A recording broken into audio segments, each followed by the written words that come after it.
I mean, like, if you think of uh, H.P. Lovecraft sort of stuff, there's all these like bizarre creatures that come out, and a lot of stories of weird fiction. Tentacles have become pretty much the icon of weird fiction. So there's always, little Cthulhu. And now Cthulhu is lovable, even though he's supposed to be a horrible thing. He's been made into a plushie. I'm sure that if Cthulhu were real, he would appreciate being a plushie.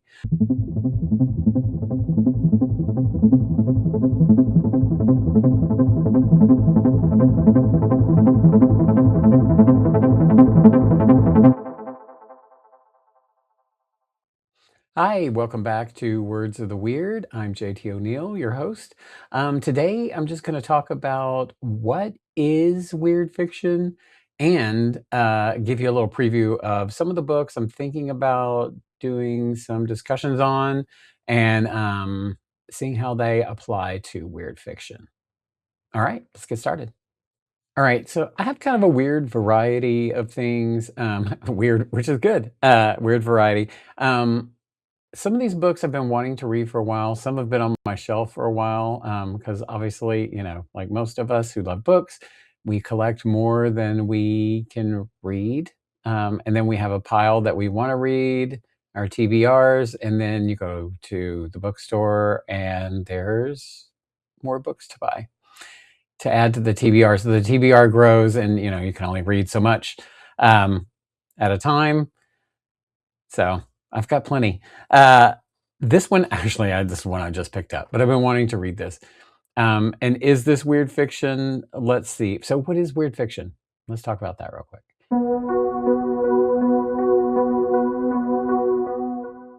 Books that sort of explore the cosmic, the indifference of the universe, sort of these vast ancient creatures that really don't care. They're completely indifferent to human existence.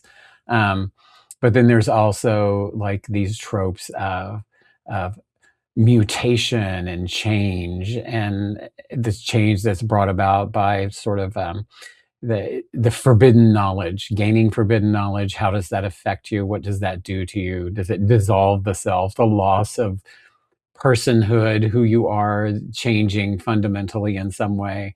Um, that's all part of it. And then the sort of the surreal aspect, dreamlike aspects of weird fiction that can happen in weird places, like Piranesi. I'm not sure how you say it, but that is one of the books I have just read. Um, I love this cover. The book jacket disappeared somewhere, but I love this cover because it goes all the way across, and it totally makes sense when you read the book why the cover is like this. That's sort of like the mind palace interior space, as geometry, as sort of the genius loci, maybe, of who you are as a structure inside your own brain. Like back rooms, movies like that, or stories like that take you into these weird spaces that have something to do with something beyond yourself and part of yourself. I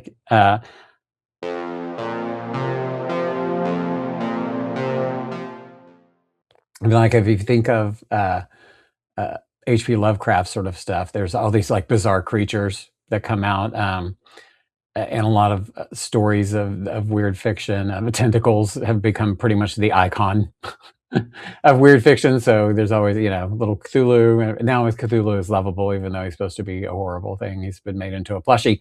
I'm sure that if Cthulhu were real, he would appreciate being a plushie.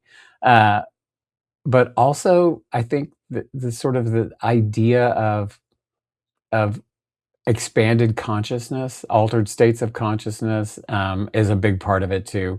Um, Tied to the physical in some way, beyond the physical. So, I mean, that's what I've talked about it in my video on Star Trek: The Motion Picture. It's weird because there's this vast cosmic intelligence that needs to be physical, and then there's this weird fusion, and um, although it does end on a good note, I mean, there's still like an uncomfortableness to the change. Like, you have to give up something. You have to give up what you were to change. So, and that's people don't want to do that. People do not like that kind of change where you have to give up being yourself who you know you are, and that's a lot of what happens in weird fiction. Um, so one of the books I want to read is Left Hand of Darkness. Ursula Le Guin, great writer. I have not read this book. I've read a couple others, but yeah, this one is on the list. Conjure Wife by Fritz Leiber. Somebody's weird Amazon version of it, but I wanted a print version. You can probably get it free. I think it's public domain. Probably go back and revisit some Lovecraft. I have a couple of in this shelf back here behind me. And I have like some big gigantic tomes of all the Lovecraft stuff, but they're a little unwieldy. So I have the little book. I might read some of the popular stories. Some PKD Ubik. I believe this is sort of his translation of his experience of his sort of cosmic download. So definitely fits into the weird fiction, like a lot of his stuff does. I actually have read Do Androids Dream of Electric Sheep? So I'm thinking about rereading this and doing sort of a comparison to Blade Runner. And it's funny because I bought the novel Blade Runner that they purchased the rights to use the name for. It has nothing to do with anything that became the movie Blade Runner, because the book itself was about like medical supply smuggling, which is applicable, you know, because it was hard to get proper treatment if you didn't have money. It's oddly echoing today. Cloud Atlas movie is great. Uneven at times, but I really love the story. Some of the makeup effects were really bad though. But the story like gets to you. It's very emotional. So I want to read the book, the source material for it. I just never have. It's been on my shelf forever waiting for me. Some recommendations from other people that I have. This is The Cadaver of Gideon Wick. It's sort of like a weird tale, medical science. I think this was written in the early 1930s.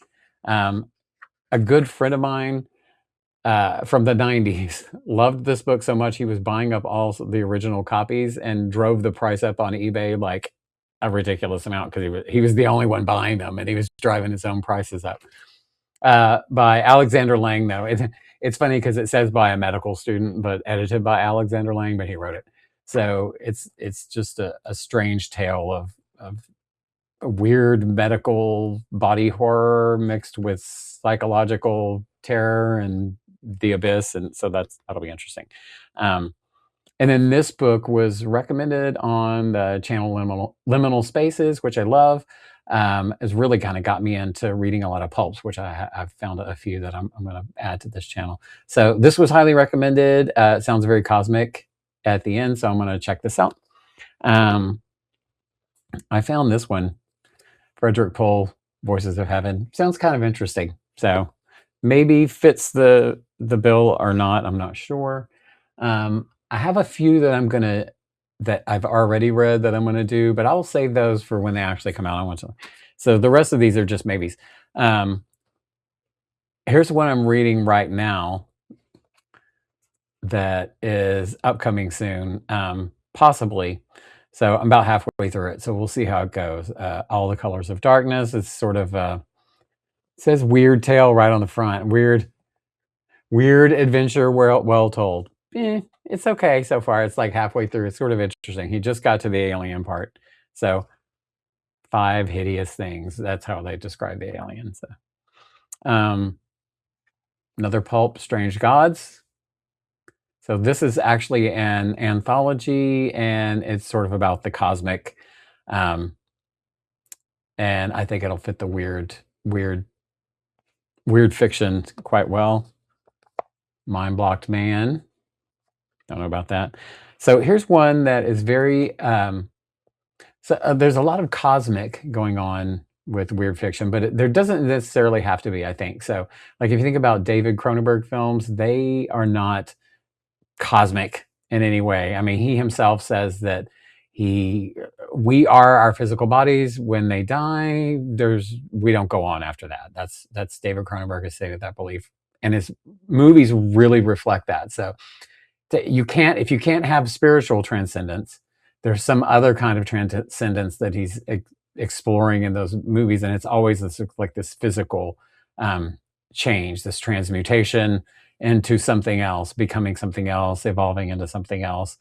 Usually because you've been affected by your the world around you in some way, how that changes people.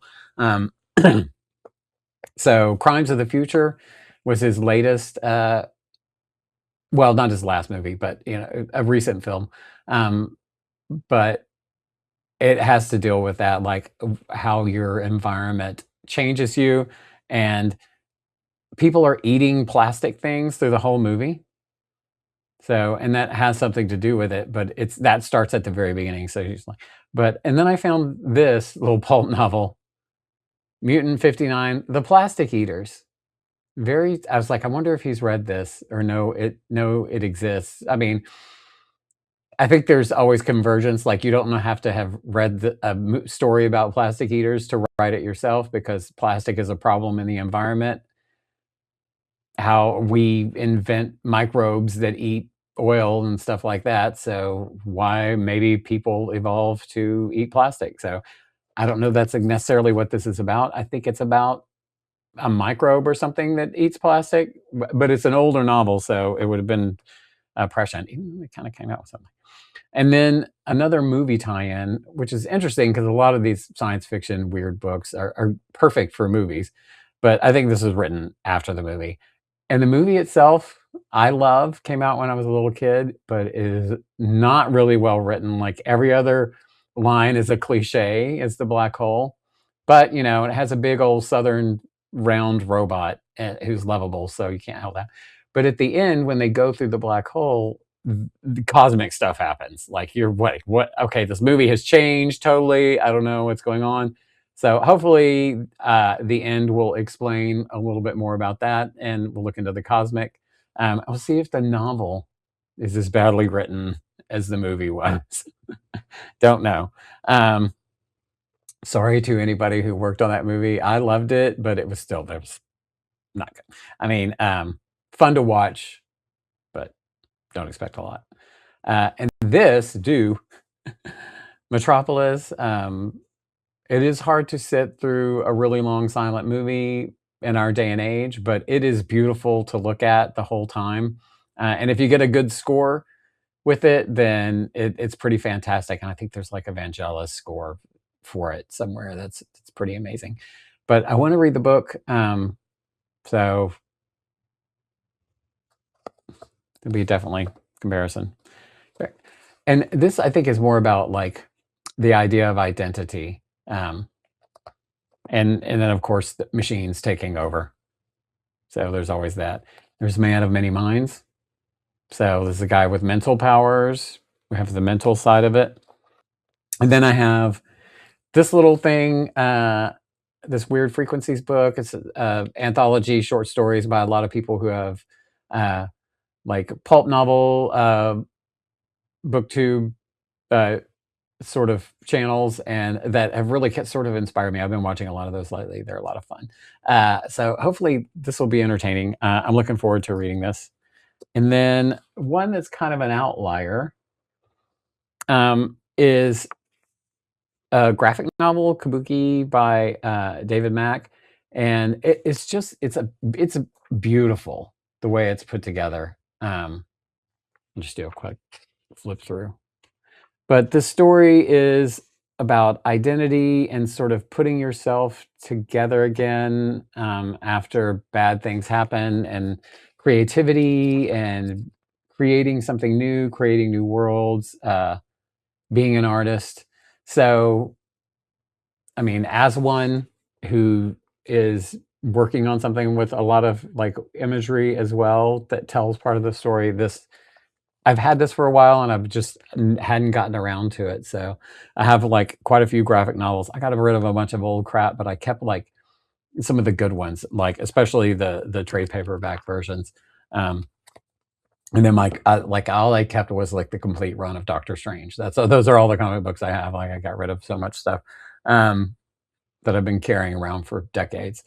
So that would be some of the early Doctor Stranges would be fun to talk about too, as weird fiction, because a lot of that was taken from H.P. Lovecraft type stories. So there's a lot of uh, cosmic creatures in those. So that is it for now. Well, we'll see you next time.